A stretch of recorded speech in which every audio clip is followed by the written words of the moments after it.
as I say, we're in a situation where things are not stable. It's not a matter of muddling through. We're not muddling through now. We are actually in a state of regression, of decline, if you like.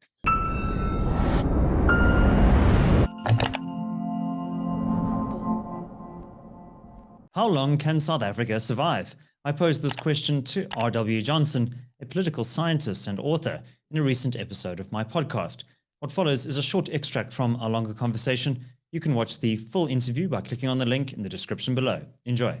Look, even if the ANC gets 51% and carries on as now, it does look very much as if another 5 years of ANC government would see further decline, further breaking up of the infrastructure, further weakening of the state, and faute de mieux, it would see greater autonomy, because that would just have to happen, that for ordinary life to go on, people would have to start doing things for themselves because the government wasn't doing them.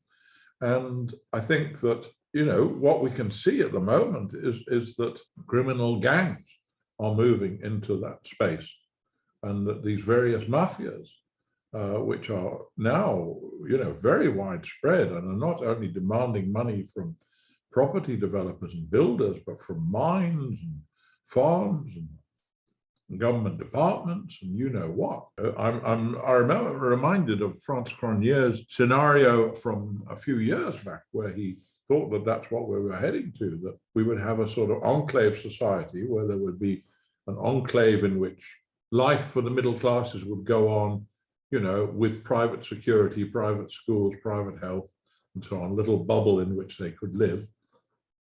But outside that, where the gangs would rule the urban South Africa, and that the chiefs and their strong men would rule rural South Africa, and that there would be very little law and order except what had been privatized by the gangs or the chiefs. And we are moving towards that.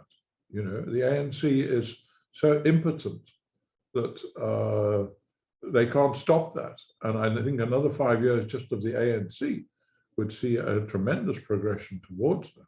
Yeah, and I'm sure many people see the uncertainty that awaits over the next couple of years, and it instills in them fear and trepidation of what might materialize. But I wouldn't say that you are a naive optimist, but you've always seen the glass half full, if you will, in terms of the South African situation. I was reminded of this passage from your book, Foreign Native, which was a memoir of sorts.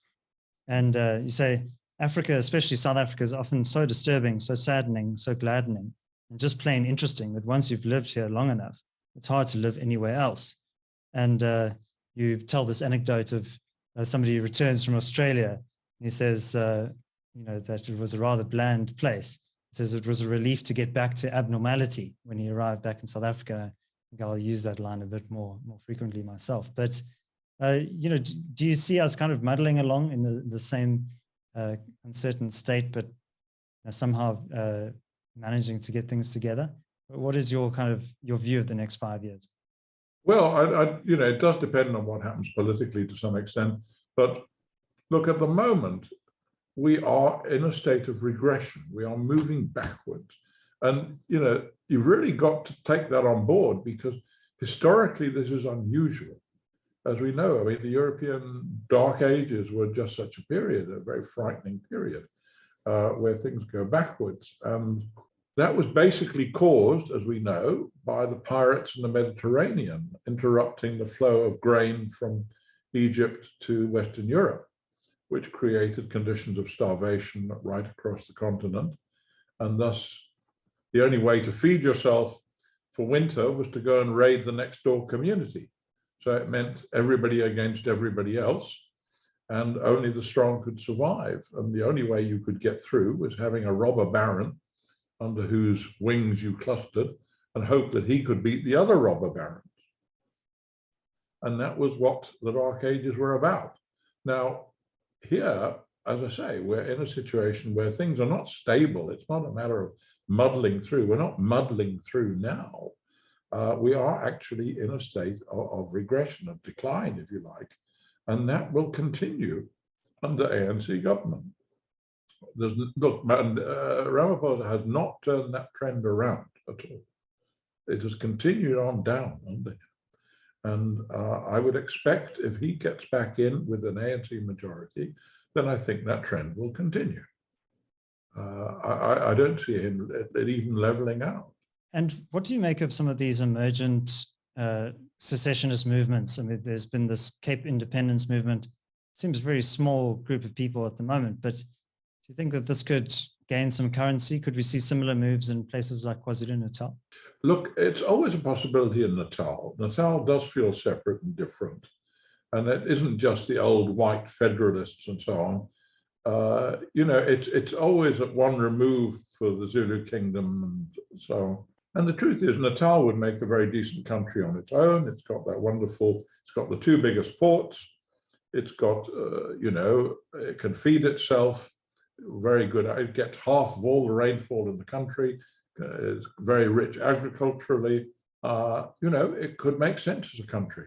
And it's got a predominant group. I mean, you know, if you just have a KZN on its own, then there's an overwhelming Zulu majority. But you've also got a very strong, educated, and entrepreneurial Indian population and a substantial white population. So that there's a lot of skills and money and so forth there, which would make it a viable state if it wanted to be. And in the Western Cape, I don't see secession happening, although, as I say, if you've got an ANC-EFF coalition, it would push the secessionist option strongly. And you must realize that in the Western Cape, you know, every DA voter you talk to says that, oh, of course, I would love an independent Cape or a more autonomous one. But that's, at the moment, I'm voting DA autonomous. But i.e., they're the same people. The small minority, which is putting the idea of secession before the choice of a DA government, is just a subset of the DA voters. That's all. But most of the other DA voters would like it, so that they're very much overlapping categories. Look, what is already happening here is moves towards autonomy. Already there are 1,000 effectively policemen belonging to a sort of municipal police force in the Cape, and they have managed to push down crime rates in key areas, which is a major step. That's despite Becky Kelly saying they're having their own police force would be over his dead body. In effect, they've got one. Secondly, they are planning to have their own electricity within 3 to 4 years and to become independent on that front. And thirdly, they're negotiating to take over the railways. So on all those fronts, you can see a growing autonomous trend. And I would think that would continue. You know as well as I do. If they get, look, on this question of cities developing their own electricity, the key point, not only for residents, but for businesses. Now, if Cape Town alone, of all the metropoles, is in a position to guarantee no power cuts, there will be a flood of businesses to the Cape. And already, frankly, I notice it even in my own area that, you know, the houses which are on sale here get stacked up, and some of them are exchanged for prices more than the asking price. And this is because of people coming down here from Joburg and Durban and whatever. And it is a strong magnet that things work better here. And if they get their own electricity, that will only increase enormously. So, Bill, just as we bring this conversation to a close, how would you advise ordinary South Africans who might be listening to our conversation to prepare for the turbulence that awaits over the next few years? Well, it's very difficult to advise, isn't it? Look, I think most people feel that the best thing is to be as self-sufficient as you can. You know, I think what people do is they club together in their communities and in many of the smaller towns.